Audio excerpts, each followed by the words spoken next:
मसीह में आप सबों को नमस्कार। धरती पर स्वर्ग दैनिक भक्ति में आपका स्वागत है। आज का दिन बुधवार 22 अगस्त 5। झूठे शिक्षकों से सावधान रहें। दूसरा पत्रस अध्याय 2 वचन 1।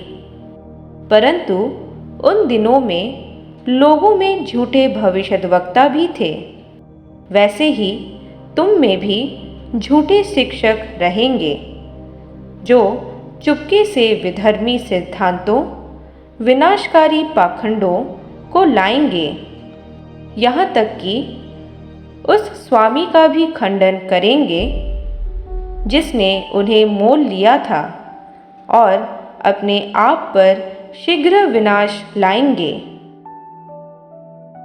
जिस तरह परमेश्वर के घर में समस्याएं पैदा करने वाले झूठे लोग और झूठे भविष्यद्वक्ता होते हैं, उसी तरह झूठे शिक्षक भी होते हैं। ये वे लोग हैं जो शिक्षण सेवकाई को खुद पर थोप लेते हैं, भले ही उन्हें शिक्षक बनने के लिए नहीं बुलाया गया था, जिससे वे खुद को शैतानों के सामने उजागर करते हैं और झूठे सिद्धांतों को बढ़ावा देते हैं। वे त्रुटियों के साथ प्रेरित करते हैं और आमतौर पर धोखे की आत्मा से प्रेरित होते हैं। कुछ झूठे शिक्षक सिखाते हैं कि मसीह का आगमन पहले ही हो चुका है, और इस प्रकार वे बहुत से लोगों को गुमराह करते हैं। कुछ अन्य लोग कहते हैं कि पवित्र आत्मा की सेवकाई प्रेरितों के साथ समाप्त हो गई।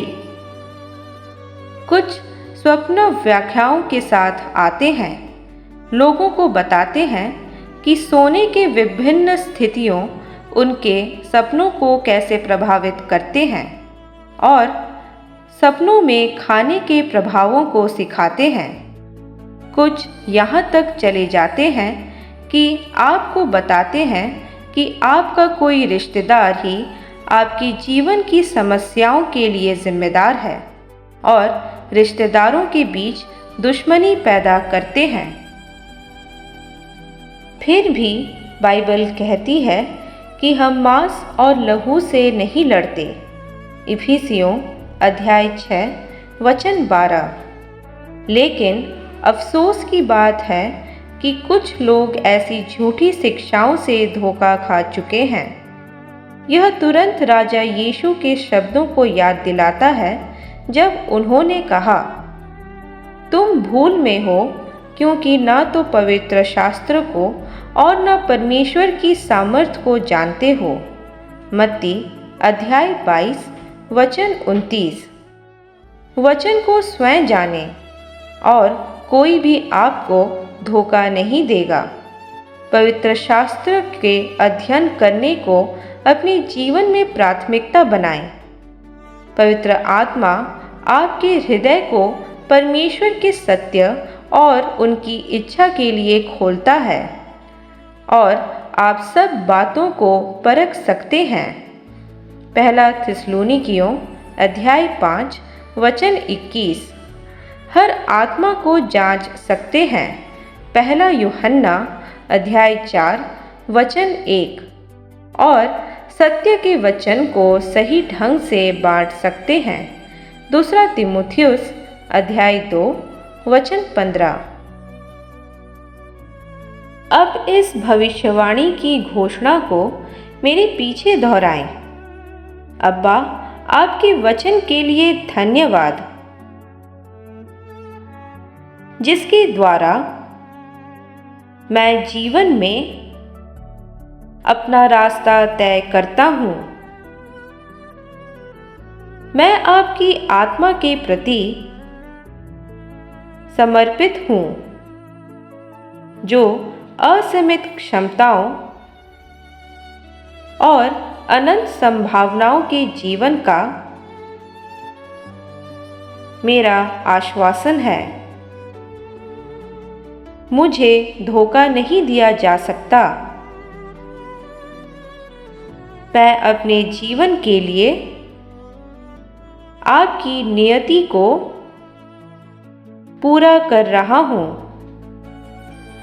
क्योंकि मैं आपके वचन से परिचित हूँ, जो राजा यीशु के नाम में मेरा प्रकाश और मेरा उद्धार है। आमीन। आगे के अध्ययन के लिए आप पढ़ सकते हैं पहला थिस्सलुनीकियों अध्याय 5 वचन 21, पहला यूहन्ना अध्याय 4 वचन 1। यदि आप 365 दिवसीय बाइबल पठन चुनौती में भाग ले रहे हैं तो आज के लिए आपका पाठ है लेव्य व्यवस्था अध्याय 13 से लेकर 15। प्रिय संत, आप महिमामय प्रकाश में चमकने के लिए बनाए गए थे। अपने जीवन से परमेश्वर की महिमा को प्रज्वलित होने दें और परमेश्वर के संग एक बेहतरीन जीवन के निर्माण करने की प्रक्रिया का आनंद उठाएं। आज राजा यीशु के नाम में आप पर बोले गए भविष्यवाणी की बातें आपको हिम्मत दें और मजबूत करते रहे। आमीन। कल तक के लिए हियाब बांधे रहें। Shalom shalom.